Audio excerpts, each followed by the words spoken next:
Capture करा मैंने, notes में ये कैप्चर करा मैंने, ठीक है। ये मिलेगी, फिर इसके अंदर आप क्या करोगे, नेक्स्ट करोगे। ऊपर लिखा हुआ देखो नेक्स्ट, इंग्लिश में पढ़ना सेलेक्ट नेक्स्ट। इस चार्ट में क्या करोगे, नेक्स्ट करोगे। नेक्स्ट करने के बाद ये विंडो मिलेगी आपके सामने, आया विंडो का आइकन जी। तब आप अभी इंस्टॉल पे क्लिक करोगे। ये अभी तक डीवीडी से चल रहा है, ठीक है। इंस्टॉल पे क्लिक करोगे।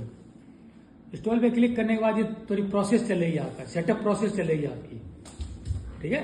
सेटअप प्रोसेस चलने के बाद फिर आपका ये विंडो आएगा। अगर लाइसेंस है तो लाइसेंस की डालो इसके अंदर, बाकी स्किप करना पड़ेगा। डीवीडी के पीछे लिखा होगा लाइसेंस की, डीवीडी स्टिकर लगा होगा माइक्रोसॉफ्ट विंडो 10 11, उसके ऊपर की लिखी होगी, वो की यहाँ पे डालनी पड़ेगी। अगर नहीं है तो इसको क्या करना पड़ेगा अपने को, स्किप को मत हटाओ के बाद में कर लेंगे। विंडो इंस्टॉल होने के बाद भी कर सकते हो आप। तो स्किप करेंगे। स्किप करने के बाद ये मांगेगा भैया आप इंस्टॉल करना चाह रहे हो, लाइसेंस एग्रीमेंट चार्ट है, यस कभी हम ये विंडो इंस्टॉल करना चाह रहे हैं, ठीक है। तो इसके ऊपर चेक मार्क लगाओगे आप लोग और नेक्स्ट करोगे। नेक्स्ट करने के बाद अभी देखो यहाँ पे ये दो ऑप्शंस आएंगे। अगर पहले से किसी की विंडो 10 डली हुई है, उसको अपग्रेड करना है, भाई स्लो चल रहा है, कुछ दिक्कत आ गई, तो ये पहले वाला ऑप्शन आप सेलेक्ट करोगे, समझ गया। अगर आपकी विंडो है ही नहीं है, नहीं घेर रहे हो, तो सेकंड वाला ऑप्शन करना पड़ेगा। ये इंपॉर्टेंट चार्ट है। यहीं से आपके हार्ड डिस्क के टुकड़े होंगे, आपके 1 TB 500 GB इनके टुकड़े यहीं से होंगे। इधर से पहले वाली आपकी विंडो 10 पहले से डली हुई, जैसे उसमें पहले डली हुई है, अगर वो करप्ट हो रहा है तो विंडो 10 की डीवीडी डाल के उसको अपग्रेड करोगे, इस ऑप्शन से अपग्रेड होगा आपका, समझ रहे हो। नया बनाने के लिए आप किसमें जाओगे, कस्टम में जाओगे। कहां पे जाओगे, कस्टम। अब यहाँ पे आपको पूरा हार्ड डिस्क मिलेगा, आपको ये हार्ड डिस्क मिलेगा। अभी तो इसमें टुकड़े हो रखे हैं, आपको 500 GB इस रूप में मिलेगी। क्या लिखा मिलेगा आपको,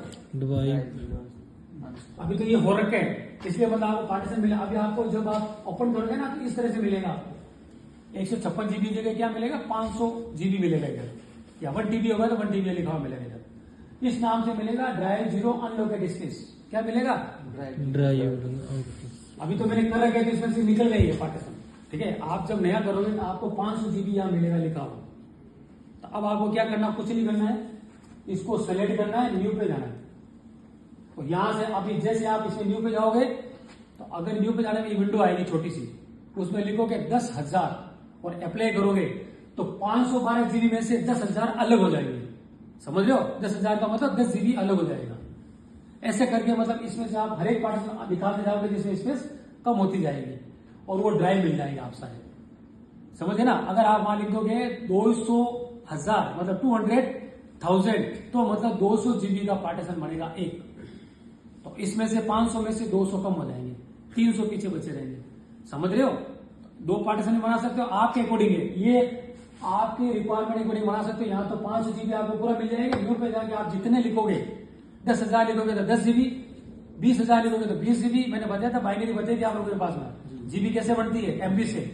10,000 MB बराबर 10 GB होता है, समझ गए। 20,000 MB बराबर 20 GB होता है, बाइनरी, इसलिए मैंने पढ़ाई थी आप लोगों के पास में। तो अपने रिक्वायरमेंट के अकॉर्डिंग आप यहाँ से न्यू में जाके पार्टीशन आप बना लो। मैंने दो ही बनाए, मेरे 500 GB 2 पार्टीशन बना लिए मैंने, एक 200 का एक 300 का, तो मेरा C और D हो गया। अगर आप 100 के बनाओगे तो 5 बनेंगे, C D